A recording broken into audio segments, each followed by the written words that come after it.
Bonjour à tous et bienvenue pour une nouvelle vidéo de couture historique sur ma chaîne. Aujourd'hui je vais vous montrer comment j'ai réalisé ce jupon qui est un jupon de dessous. Le jupon de dessous est un sous-vêtement qui sert de couche protectrice en plus de la chemise, séparant le corps des vêtements extérieurs. Il est donc porté directement après la chemise et le corset et ne se voit pas. Enfin en tout cas il n'est pas censé se voir, sauf si vous vous retrouvez dans une situation où quelqu'un peut le voir.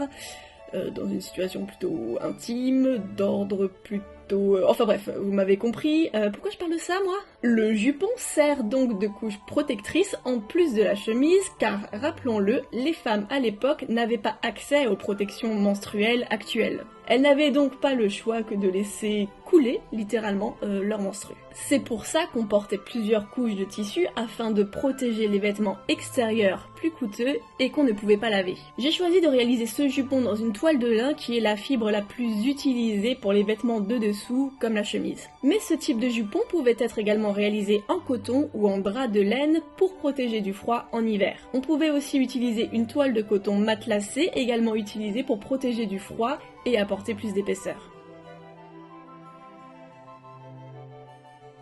Je commence donc par plier en deux mon tissu d'une longueur de 2 mètres et je découpe de manière à obtenir deux pans de tissu d'une largeur de 1 mètre chacun. Pour ma part, je crois qu'il faisait un peu moins d'1 mètre, quelque chose comme 97 cm, car j'ai dû ajuster le tissu qui n'était pas coupé droit. Une fois mes deux rectangles découpés, j'ai marqué des repères sur les deux côtés à environ 27 cm du haut du jupon afin de délimiter mon ouverture. Je suis ensuite passée à la machine pour assembler mes deux côtés. Arrivé au repère que j'ai tracé auparavant, je réalise un point d'arrêt. Et j'effectue la même chose de l'autre côté. Une fois mes deux côtés assemblés, je repasse couture ouverte. Et je préforme les plis de mon ourlet au niveau des ouvertures.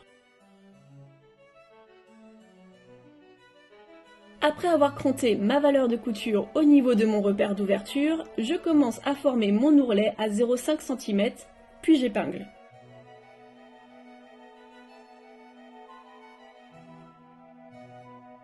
Une fois mes ourlets épinglés de chaque côté, je commence à fixer tout ça avec un point à la main.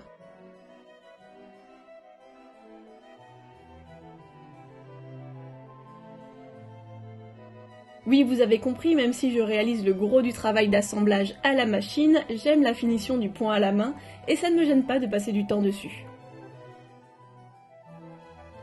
Une fois mes ourlets de l'ouverture fixés, je peux passer à la finition de mes coutures côté. Pour ce faire, je vais effectuer exactement le même procédé que pour la couture de ma chemise. Je vous laisse un lien vers la vidéo si jamais vous ne l'avez pas encore vue. Je découpe donc à environ 0,5 cm l'une de mes valeurs de couture. Attention à bien maintenir le tissu pour ne pas couper la deuxième. Une fois la valeur découpée, je rabats la seconde par-dessus la première en la pliant pour la recouvrir. Je fixe le tout avec des épingles et je maintiens tout ça avec un point à la main.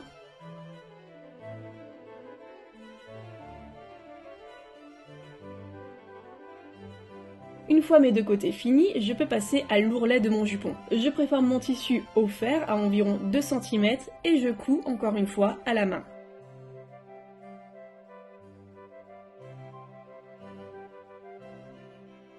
Une fois mon ourlet fait, je me retrouve donc avec ma jupe en gros montée et il ne me reste plus qu'à réaliser les plis.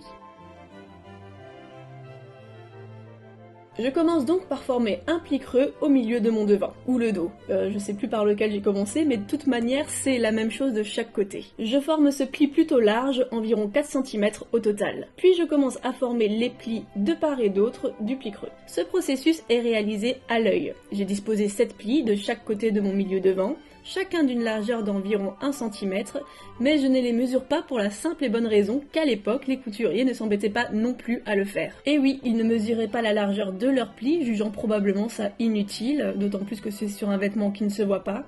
Et je dois dire que j'aime assez ce mode de pensée. Ils pouvaient passer des heures à broder des pièces que personne n'allait voir sauf celles qui les portaient, comme des poches ou les rubans pour maintenir les bas, mais mesurer des plis au millimètre, très clairement, ils avaient jugé que c'était une perte de temps inutile, et ça me va très bien comme ça. Une fois mes plis bien fixés avec des épingles, je les préforme avec le fer, avant de passer à la machine pour effectuer un point de maintien à 0,5 cm du bord. Je peux ensuite commencer à placer ma ceinture. J'ai choisi un ruban de coton d'environ 2 cm que je commence à coudre sur le devant avec un point à la main.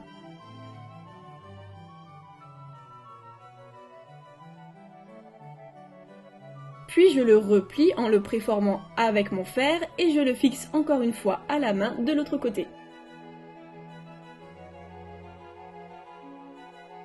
Et enfin, pour maintenir mes liens pliés, j'effectue un autre point rapide à la main.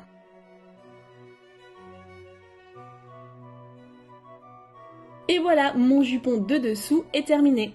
C'est vraiment une pièce de vêtement basique, donc rien d'excitant là-dedans, mais j'apprécie grandement les finitions à la main sur ce genre de pièce. Et c'est même une jupe qui pourrait facilement être portée de nos jours en été, je trouve. Me voici donc revêtue de ma chemise et de mon corset pour vous faire la démonstration de l'habillage.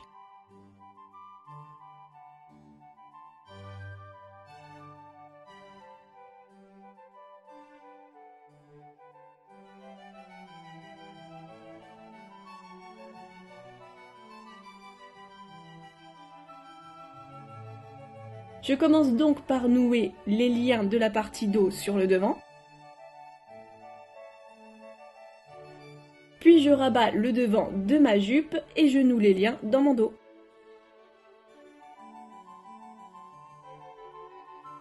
Et pour plus de sécurité, je peux recouvrir le nœud dans mon dos avec mon jupon, ce qui évitera qu'il se dénoue. Et voilà, c'est simple comme bonjour, avec cette pièce j'arrive à la fin de la réalisation des sous-vêtements pour une tenue complète du XVIIIe siècle. On arrive à la fin de cette courte vidéo, j'espère que ça vous aura plu. C'était vraiment une pièce très simple mais un indispensable dans la garde-robe du XVIIIe siècle. N'oubliez pas le pouce bleu pour soutenir la chaîne, n'hésitez pas à partager et à commenter, ça me fait toujours très plaisir de vous lire. En attendant, je vous dis à très bientôt pour de nouvelles vidéos d'histoire et de mode.